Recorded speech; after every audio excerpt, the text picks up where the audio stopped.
everyone, Sibarna on the side. So how are you all guys doing? I hope my English family is doing great and learning English with such a great determination. And जैसे कि आप सब जानते हो, मैं अमृतसर के एक महत्वपूर्ण और सुंदर स्थान में आई हूँ जिसका नाम राम तीर्थ है. And I'm gonna tell you the vocabulary related to the temple. So are you guys excited? So let's learn.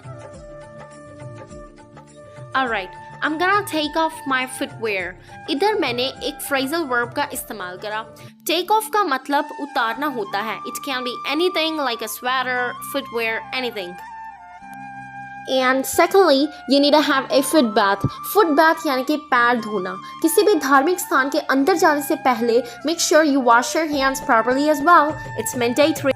So guys, हम सब लोग जब मंदिर के अंदर जाते हैं वहाँ जाके हम परिक्रमा भी करते हैं, पर परिक्रमा करने को इंग्लिश में क्या बोलते हैं क्या ये बताऊँ आपको? In English we can use the word coming round or periphery. Come round या periphery का मतलब होता है परिक्रमा करना. So I'm coming round with my mom. And here is an elegant look. How gorgeous and glistening the holy pool is looking. Guys, English में सरोवर को holy pool कहा जाता है. And आप देख सकते हो कितना spacious सरोवर है. यहाँ की चमक झलक अति सुंदर है, अति सुंदर. I'm really very lucky and glad that I came here to shoot my English video. And हो भी क्यों ना, राम तीर्थ है इतनी खूबसूरत जगह.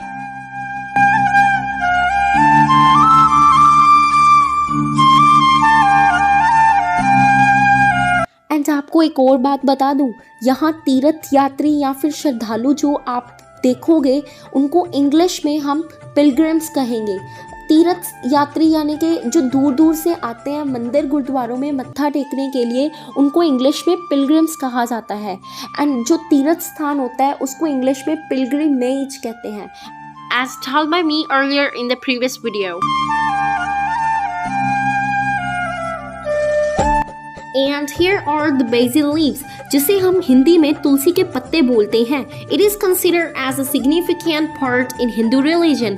हिंदू धर्म में ऐसा माना जाता है कि तुलसी की पत्तियां बहुत पवित्र होती हैं और ये शुद्धता का चिन्ह भी होती हैं. Now ceremony and the offering to God is complete with that, including these leaves.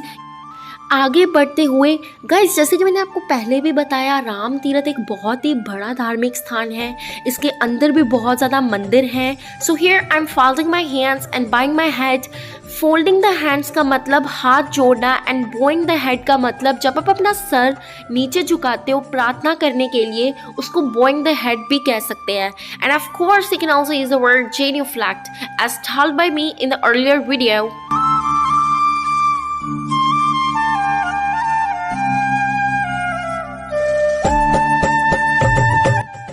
क्या आप सबको ये पता है, जिस जगह देवी देवताओं की मूर्ति होती है उस जगह को इंग्लिश में हम लोग ऑल्टर बोलते हैं. And here are the god and the goddesses. We can also use the word deity for goddess. And भगवान की मूर्ति को इंग्लिश में आइडल बोला जाता है, और you can also use the word statue. एक बहुत अच्छी पंक्ति है जो भगवान के माध्यम से मैं आप सबको सुनाना चाहती हूँ. सो प्लीज़ आप सब उस पर अमल ज़रूर करिएगा. भगवान कृष्ण कहते हैं, तू करता वो है जो तू चाहता है, फिर होता वो है जो मैं चाहता हूँ, इसलिए तू वो कर जो मैं चाहता हूँ, फिर होगा भी वही जो तू चाहेगा.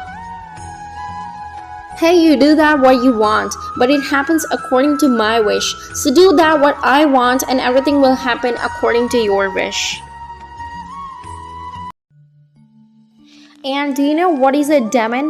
Demon is a devil, जिसको हिंदी में हम लोग राक्षस बोलते हैं. And we can also use the word Satan. These are the joysticks which I'm holding in my hand. Let's light them. अगरबत्ती को इंग्लिश में joystick बोला जाता है, and अगरबत्ती जलाने को इंग्लिश में to light the joystick बोलते हैं. And instead of using this word, you can also use the word incense stick, and the container in which it is kept is called censer, यानी कि धूपदानी जिसमें अगरबत्ती को जलाया जाता है. I hope you are catching my words. Well, I'm pretty sure you might have seen this multiple of times while worshipping the God. But the question is, what we call it in English? These are the cotton wicks, जिसे हम हिंदी में रुई की बत्ती बोलते हैं. इसका इस्तेमाल पाठ पूजा के दौरान दीप जलाने के लिए किया जाता है. So these are the cotton wicks. And अभी मैंने हिंदी में एक वर्ड बोला घी. Do you know what we call it in English? In English, you can use the word clarified butter or you can simply use the word ghee. अगर रुई की बत्ती देखी है आपने तो ज़रूर कपूर भी देखी होगी. Well, I'm pretty sure you might have heard the word camphor. Kapoor को इंग्लिश में कैम्फर बोलते हैं और हिंदू धर्म में तो इसका बहुत ज़्यादा महत्व है. ऐसा माना जाता है कि इसको इस्तेमाल करने से देवी देवताएं बहुत ज़्यादा खुश होते हैं. And it also vanishes all kind of evil energies. It makes your surroundings spick and span and it also sounds great. And this red colored powder is vermilion, जिसको हम हिंदी में सिंदूर बोलेंगे. Are you able to hear the ding dong of a brass bell? मंदिर की घंटियों को brass bell बोलते हैं और जो उसके टन की आवाज होती है that is what ding dong is. Look at the offerings over here. Offering का मतलब होता है चढ़ावा या फिर भोग जो मंदिर के अंदर लोग चढ़ाते हैं. It can be a different sort of things, either money, food or anything.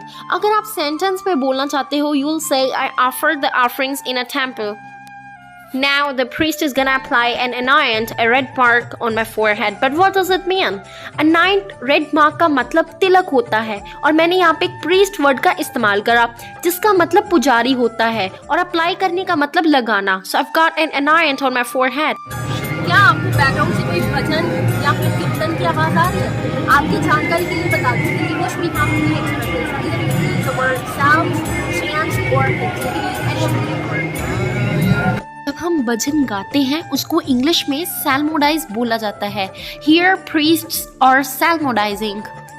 Shri Ram जय जय राम, श्री राम जय जय राम. और भगवान के भक्तों को इंग्लिश में डिवोटी बोलते हैं. Here devotees are totally absorbed in God's devotion. मतलब कि भगवान के भक्त गुरु की भक्ति में पूरी तरह से लीन है. डिवोशन का मतलब भक्ति, absorbing का मतलब लीन होना एंड डिवोटी का मतलब गुरु के भगत. Here is a copper pot which contains the holy water. इधर मैंने दो वर्ड्स का इस्तेमाल किया. जो लोटा होता है उसको इंग्लिश में कॉपर पॉट बोलते हैं और होली वाटर का मतलब होता है गंगा जल.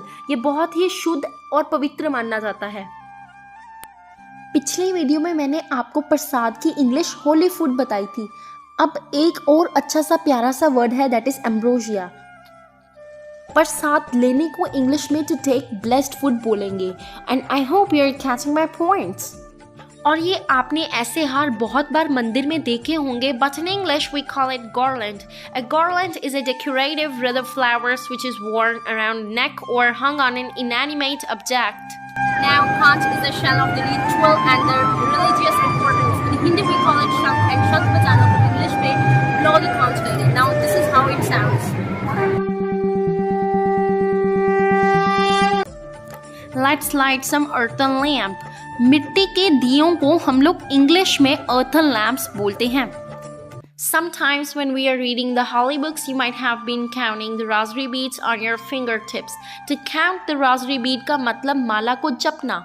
जब पाठ करने वक्त हम माला को जपते हैं, that is what to count the rosary bead is. Well, I'm pretty sure you might have done this. And guys दो वर्ड्स मैं अभी आपको और बताने वाली हूँ. सबसे पहले गाइज क्या आप ये जानते हो, जो इंसान भगवान को मानता है, जो मानता है कि भगवान एग्जिस्ट करते हैं, उन पे यकीन करता है, उस इंसान को हम लोग थीस्ट बोलते हैं. यानी कि आस्तिक वर्ड का इस्तेमाल भी हम लोग कर सकते हैं. And the persons who do not believe in the existence of the God will be known as atheist. यानी कि वो इंसान जो भगवान की एग्जिस्टेंस पे बिलीव ना करे, जिसको हम नास्तिक भी बोल सकते हैं, that is atheist. जो बड़े बड़े पंडाल वगैरह होते हैं हम लोग उसको इंग्लिश में पवेलियन बोलते हैं. So these are the beautiful pavilions.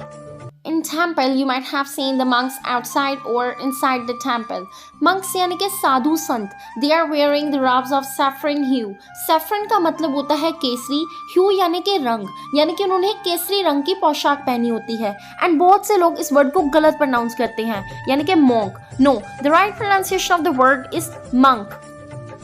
तो जैसे कि आप सबको पता है कि नारियल को इंग्लिश में कोकोनट बोला जाता है एंड नारियल फोड़ने को इंग्लिश में टू बर्स्ट द कोकोनट बोलते हैं. धार्मिक मान्यताओं के अनुसार नारियल हिंदू धर्म में शुद्ध माना जाता है. ऐसा कहा जाता है कि पूजा में नारियल को चढ़ाने के बाद इसे सिर्फ पुरुष ही फोड़ते हैं. इसमें से निकलने वाले जल से भगवान की प्रतिमाओं का अभिषेक किया जाता है.